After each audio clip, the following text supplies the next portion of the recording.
ओम येन देवाः पवित्रेणात्मानं पुनते सदा तेन सहस्रधारेण पावमानि पुनन्तु नः। आज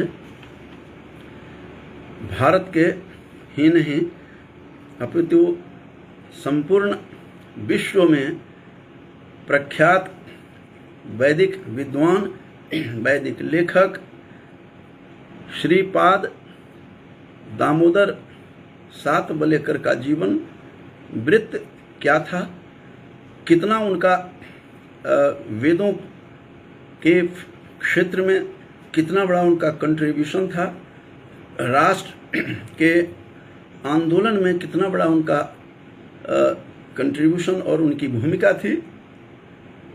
और इस प्रकार के बहुआयामी व्यक्तित्व के धनी ऐसे वैदिक विद्वान श्रीपाद दामोदर सातवलेकर एक ऐसे विद्वान के रूप में हमारे समक्ष आते हैं जिनका बहुत बड़ा योगदान भारतीय वाङ्मय में रहा है। और ऐसे महान विभूति का जन्म 19 सितंबर 1867 में हुआ और 1867 में ये इस धरा पर आते हैं और इसी महीने सितंबर मास 19 को इनका जन्म हुआ था 1867 में।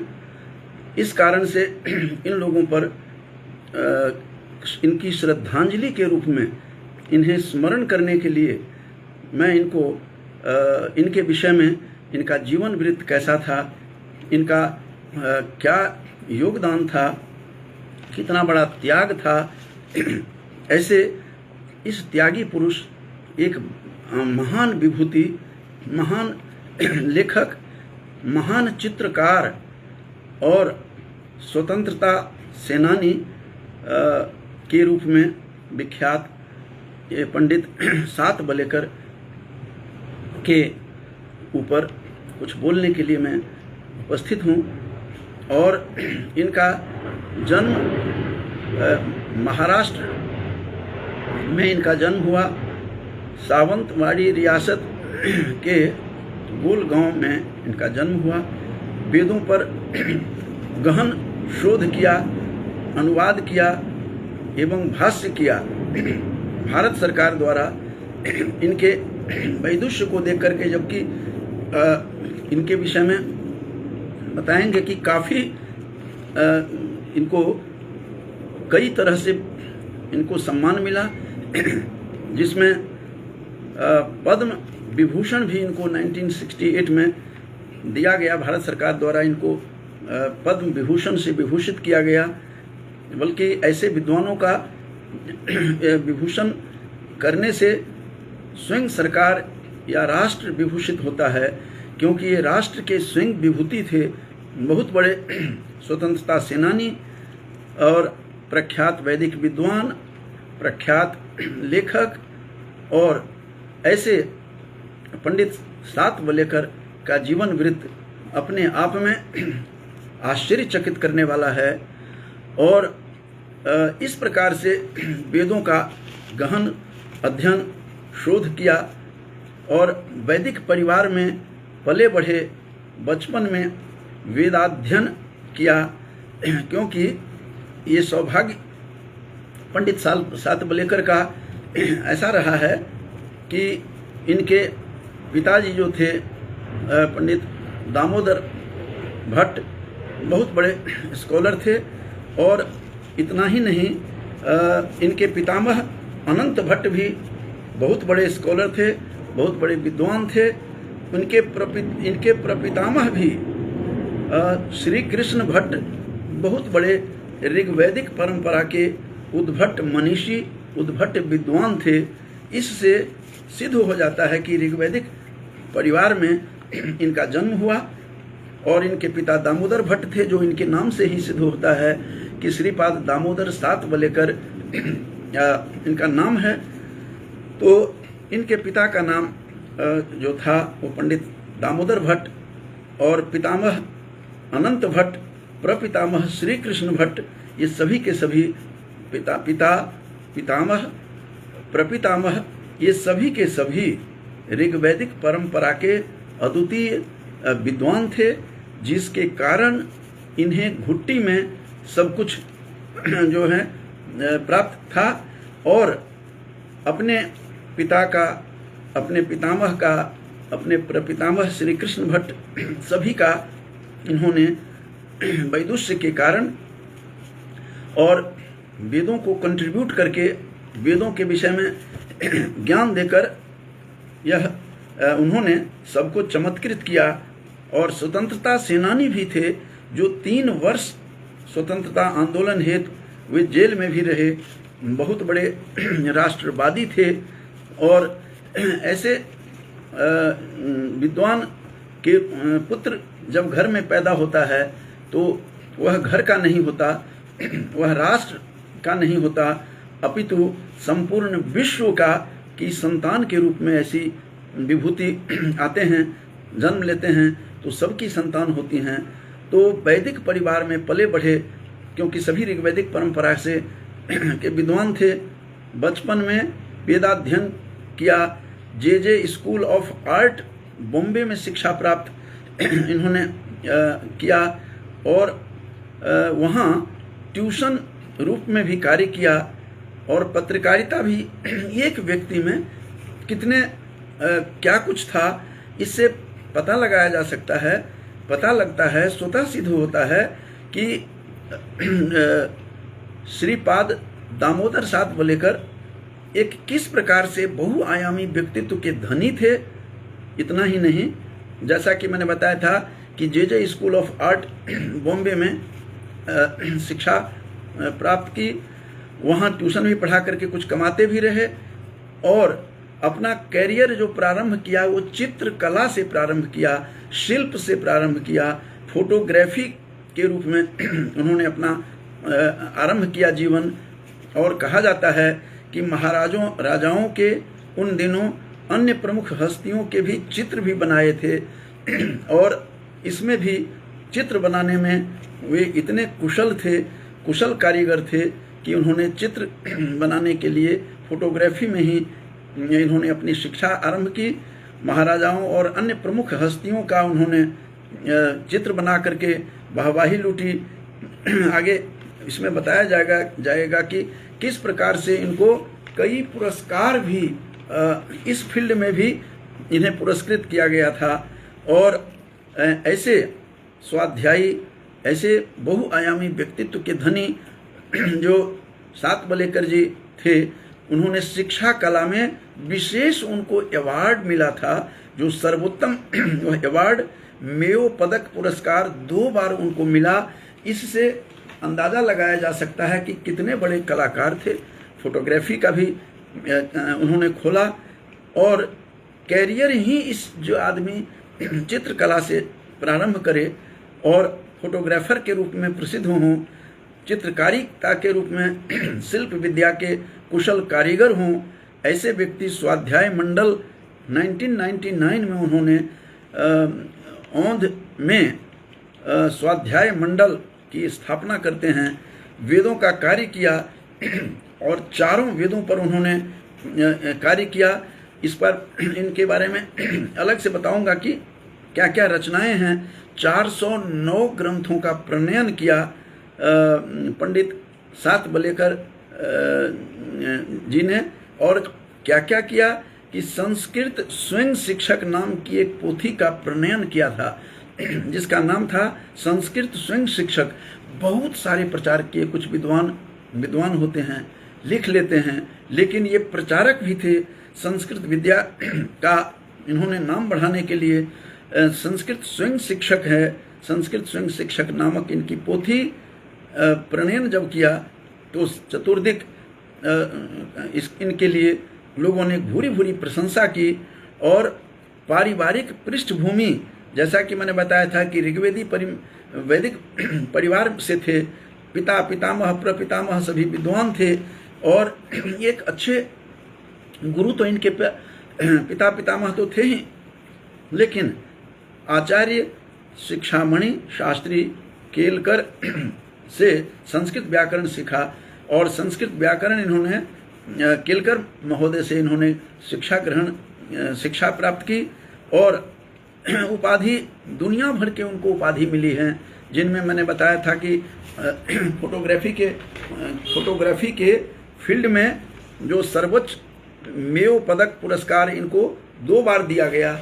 आश्चर्य तो तब होता है कि एक व्यक्ति फोटोग्राफर के रूप में जन्म लेता है, फोटोग्राफर बनते हैं, आर्ट में अवार्ड हासिल करते हैं, लेकिन किस प्रकार से वैदिक विद्वान के रूप में उभर करके आए, चूँकि इनका खानदान ही विद्वानों का था। इनके पिता पितामह प्रपितामह सभी ऋग्वैदिक परंपरा के अद्वितीय विद्वान थे। पत्रकारिता में भी पीछे नहीं थे।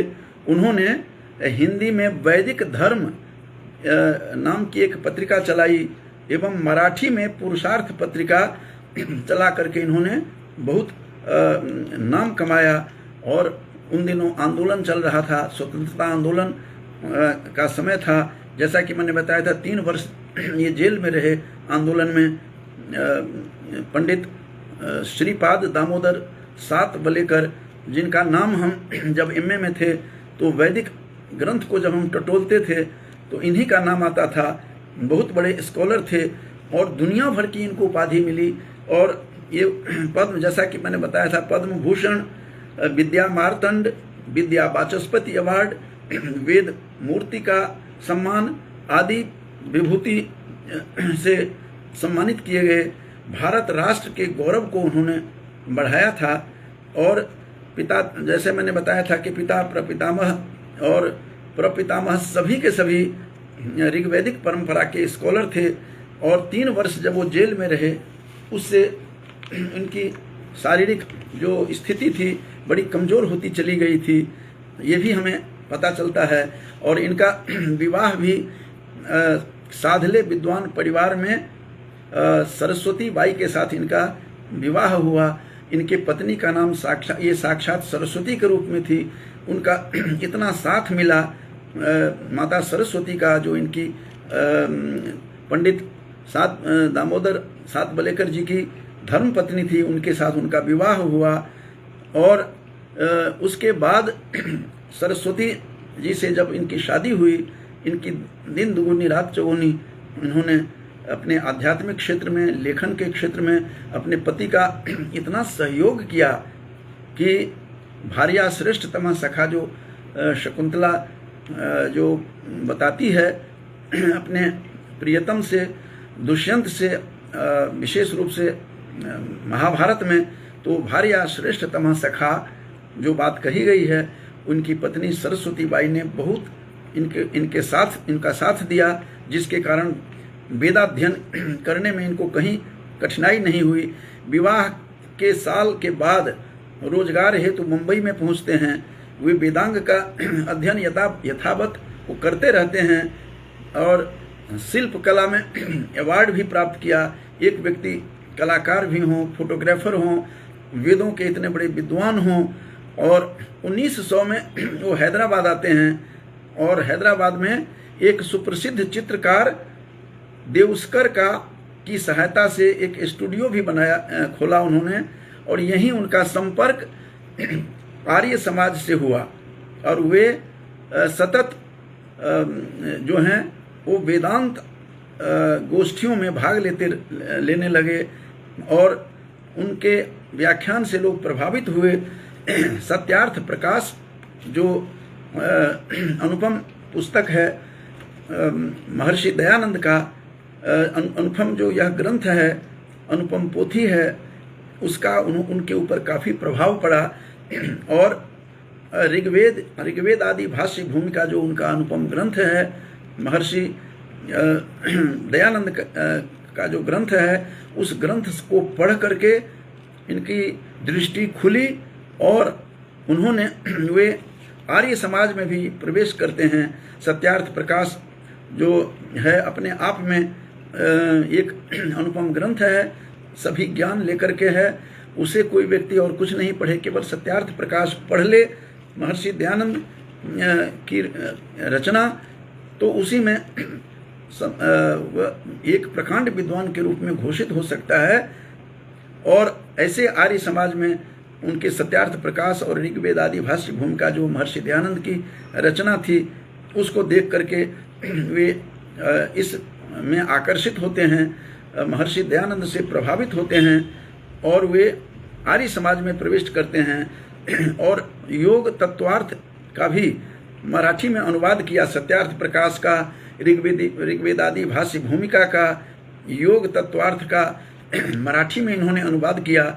और आश्चर्यजनक इनकी रचनाओं के ऊपर यदि दृष्टिपात करूं तो इनके बारे में, इनकी जो रचनाएं थी, अंग्रेज सरकार इनकी पोथी पर भी प्रतिबंध लगा दिया था कि किस प्रकार से इनकी जो रचना थी, एक वैदिक राष्ट्रगीत नाम से एक पोथी लिखी, वैदिक राष्ट्रगीत।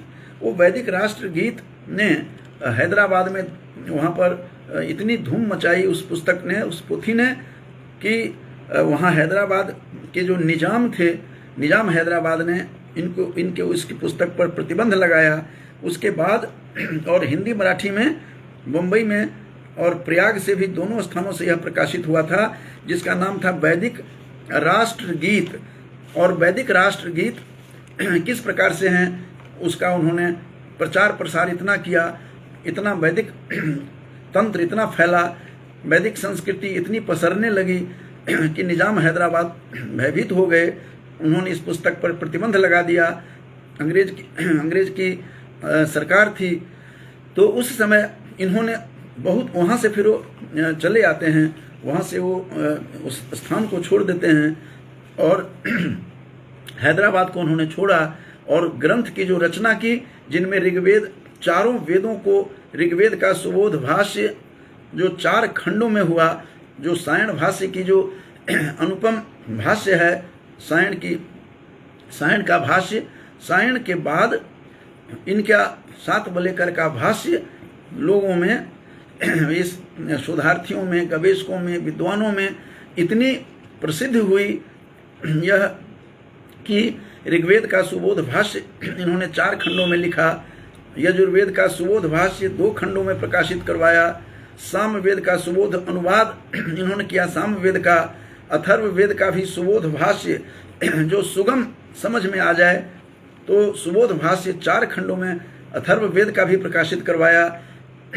ये ऋग्वेद मूल संहिता, यजुर्वेद मूल संहिता, सामवेद मूल संहिता, अथर्ववेद मूल संहिता, यजुर्वेदीय काठक संहिता, यजुर्वेदीय मैत्रायणी संहिता, यजुर्वेदीय काणु संहिता, कृष्ण यजुर्वेदीय तैत्रीय संहिता आदि पुस्तकें लिखकर इन्होंने पूरे भारत ही नहीं विश्व में प्रसिद्धि पाई। और वेद विषयक अन्य ग्रंथ भी इन्होंने लिखे हैं, जिसमें वैदिक व्याख्यान माला,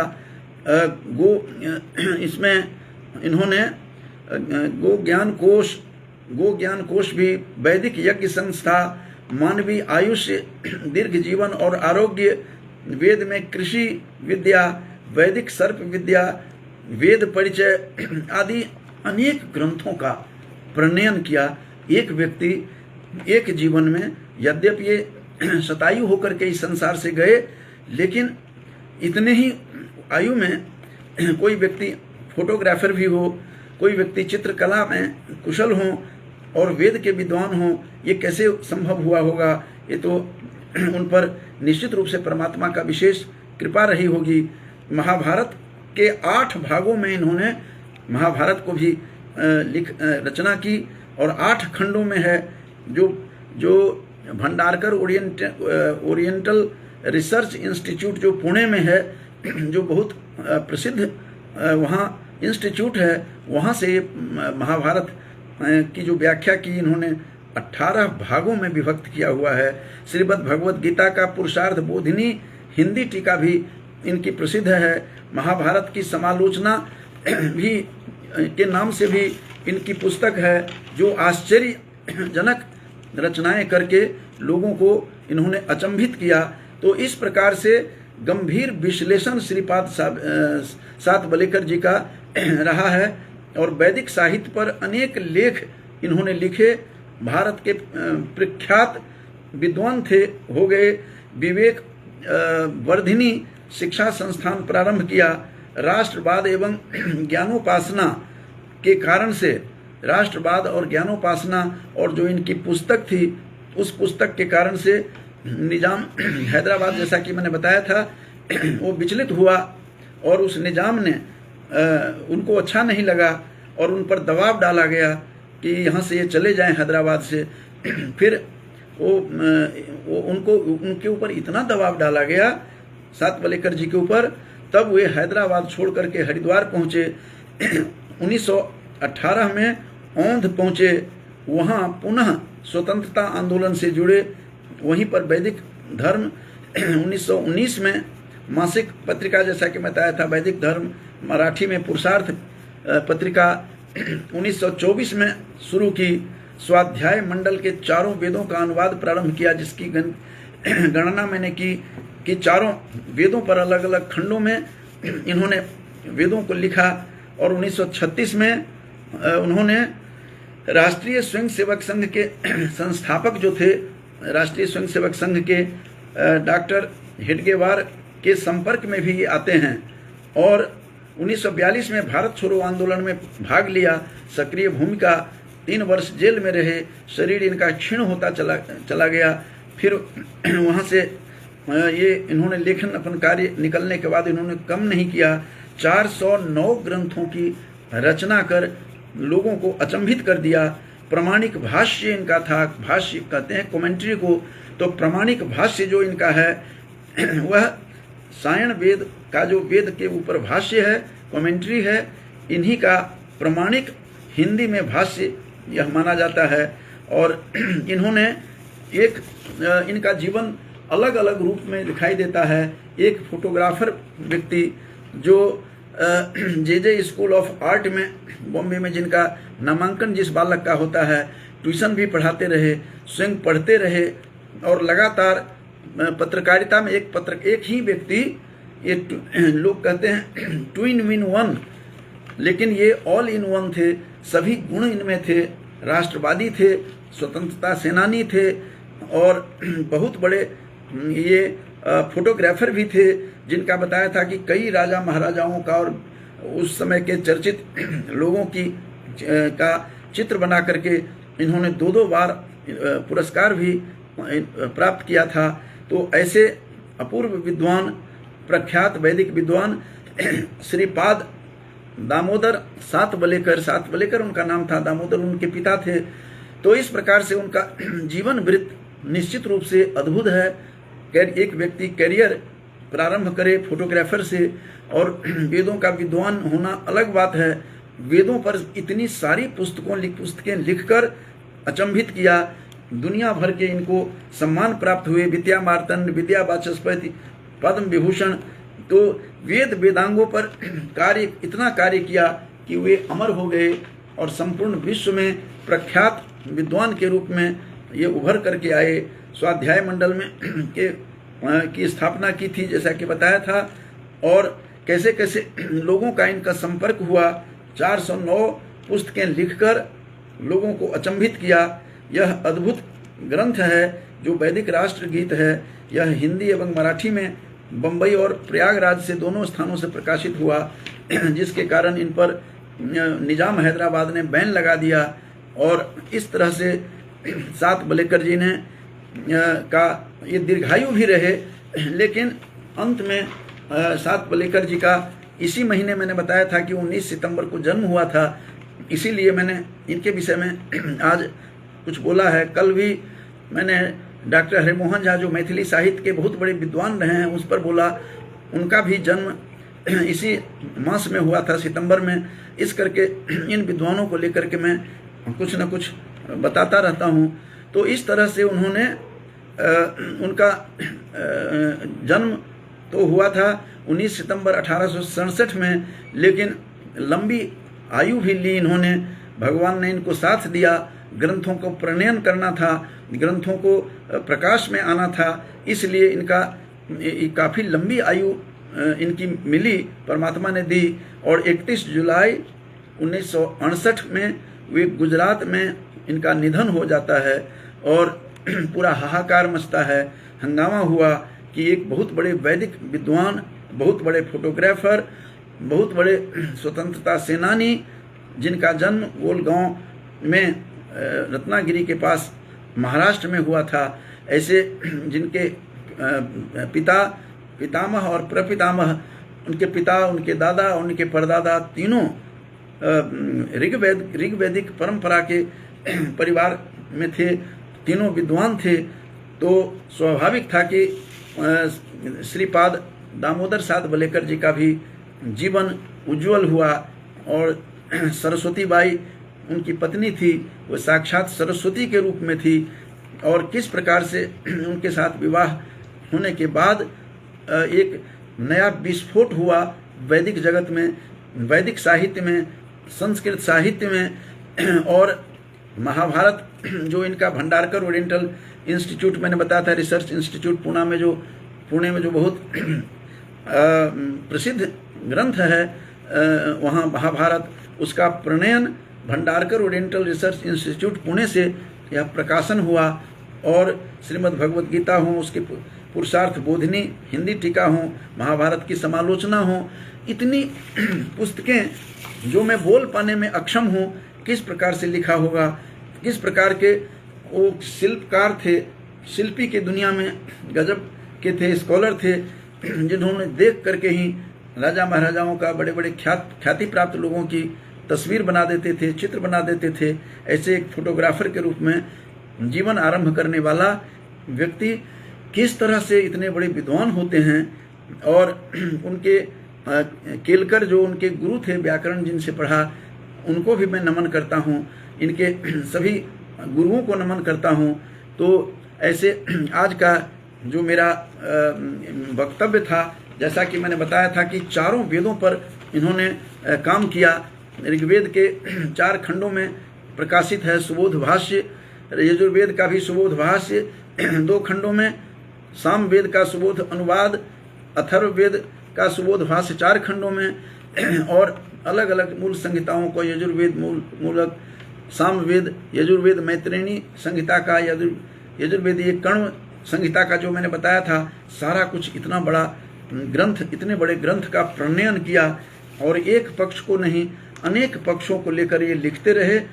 आश्चर्यजनक इनकी रचनाएं सब हैं। तो अंत में मैं उनके पंडित दामोदर, श्रीपाद दामोदर सात वलेकर जी का जो संक्षिप्त जीवन वृत्त लेकर के मैं उपस्थित हूँ आज, उनके विषय में बताकर कि एक व्यक्ति में सर्वगुण संपन्नता कैसे आती है। एक ही व्यक्ति में फोटोग्राफर भी हों, शिल्प विद्या के कुशल हों, कुशल कारीगर हों, और संस्कृत विद्या के कुशल विद्वान हों। विद्वान होना तो ठीक है, लेकिन इतने ग्रंथों का प्रणयन करना, 409 ग्रंथों की बता रहे हैं, उनकी जो रचनाएं हैं वह लोगों को अचंभित करता है।